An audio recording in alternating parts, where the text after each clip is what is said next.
O Alienista. Capítulo 1. De como Itaguaí ganhou uma casa de Orates.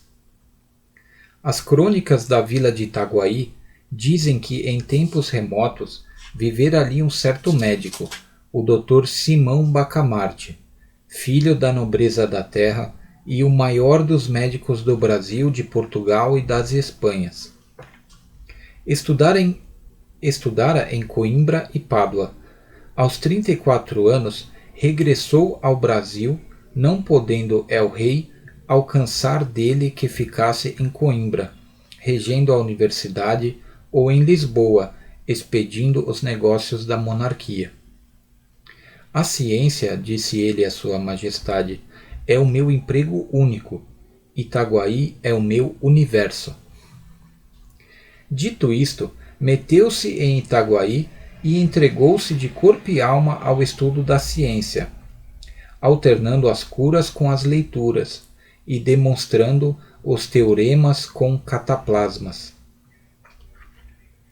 Aos 40 anos, casou com Dona Evarista da Costa e Mascarenhas, senhora de 25 anos, viúva de um juiz de fora, e não bonita nem simpática. Um dos tios dele, caçador de pacas perante o Eterno, e não menos franco, admirou-se de semelhante escolha e disse-lhe. Simão Bacamarte explicou-lhe que Dona Evarista reunia condições fisiológicas e anatômicas de primeira ordem, digeria com facilidade, dormia regularmente, tinha bom pulso e excelente vista. Estava assim apta para dar-lhe filhos robustos, sãos e inteligentes. Se além destas prendas, únicas dignas da preocupação de um sábio, Dona Evarista era mal composta de feições, longe de lastimá-lo, agradecia-o a Deus, porquanto não corria o risco de preterer os interesses da ciência na contemplação exclusiva, miúda e vulgar da consorte.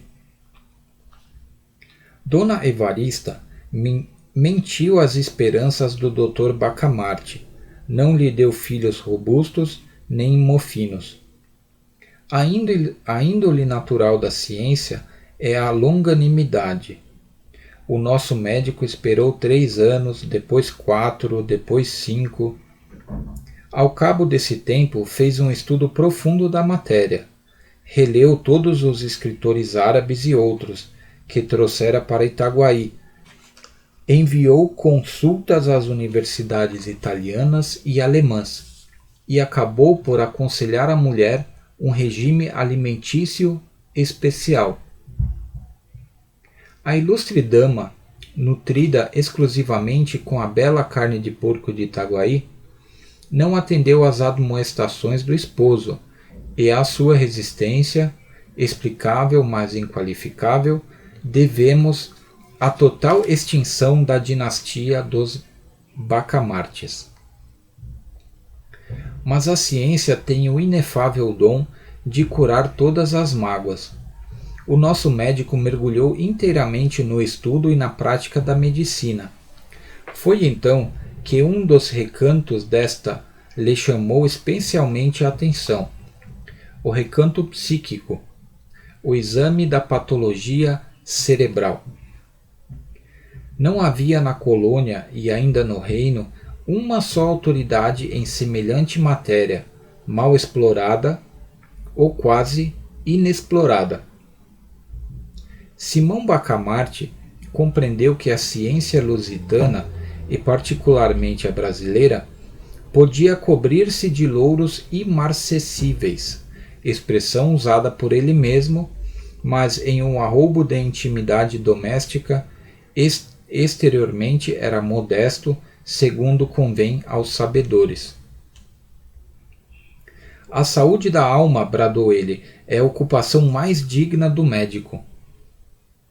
Do verdadeiro médico, emendou Crispim Soares, boticário da vila, e um dos seus amigos e comensais. A vereança de Itaguaí, entre outros pecados de que é arguída pelos cronistas, tinha o de não fazer caso dos dementes. Assim é que cada louco furioso era trancado em uma alcova na própria casa, e, não curado, mas descurado, até que a morte o vinha defraudar do benefício da vida, os mansos andavam à solta pela rua. Simão Bacamarte entendeu desde logo reformar tão ruim costume. Pediu licença à Câmara para agasalhar e tratar no edifício que ia construir todos os loucos de Itaguaí e das demais vilas e cidades, mediante um estipêndio que a Câmara lhe daria quando a família do enfermo o não pudesse fazer. A proposta excitou a curiosidade de toda a vila e encontrou grande resistência. Tão certo é que dificilmente se desarraigam hábitos absurdos ou ainda maus. A ideia de meter os loucos na mesma casa, vivendo em comum, pareceu em si mesma um sintoma de demência, e não faltou quem o insinuasse à própria mulher do médico. Olhe, dona Evarista, disse-lhe o padre Lopes, vigário do lugar. Veja se seu marido dá um passeio ao Rio de Janeiro. Isso de estudar sempre, sempre, não é bom. Vira o juízo. Dona Evarista ficou aterrada. Foi ter com o marido. Disse-lhe que estava com desejos. Principalmente, o de vir ao Rio de Janeiro e comer tudo o que a ele lhe parecesse adequado a certo fim. Mas aquele grande homem, com a rara sagacidade que o distinguia, penetrou a intenção da esposa e redarguiu-lhe, sorrindo, que não tivesse medo. Dali foi à Câmara onde os vereadores debatiam a proposta, e defendeu-a com tanta eloquência que a maioria resolveu autorizá-lo ao que pedira, votando ao mesmo tempo o imposto destinado a subsidiar o tratamento, alojamento e mantimentos dos doidos pobres. A matéria do imposto não foi fácil achá-la. Tudo estava tributado em Itaguaí.